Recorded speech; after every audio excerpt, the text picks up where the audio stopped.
Ayan guys, so may dala tayong timbang ngayon kasi lalagyan natin ng aanihin natin muna dito sa bendo machine. Ano? So, sina Kuya Jolly talaga yung may-ari ng bendo machine. Partner lang tayo.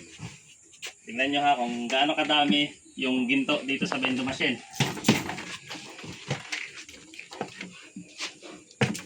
Hindi pa kaya na magbukas ha.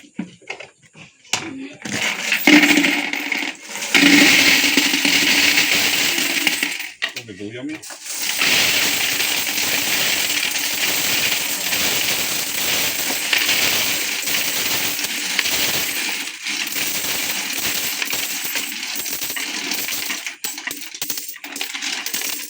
Maguyam.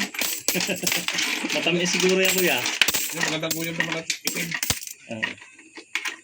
Yung mga nagdadala ng swerte. So ito yung naani natin guys. Dami ka nahulog dito.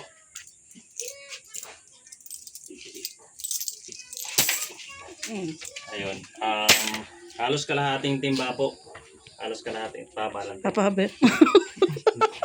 Sige. Halos kalahating timba po yung naani natin at nakakahalaga ito ng 10k within 1 month. So every 1 month nag-harvest tayo ng kinikita ng bendo machine. Porsentuhan lang tayo dito. Hindi natin kaya punan kasi masyado malaki po talaga yung capital dito.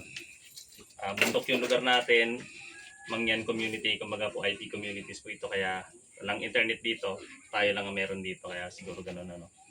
So sa mga gusto magtayo ng business, hindi masama na magtayo din kayo ng ganitong business pero siguruhin nyo lang na tama yung lugar na paglalagay nyo ng business nyo no? Para hindi siya magiging competitive dun sa iba.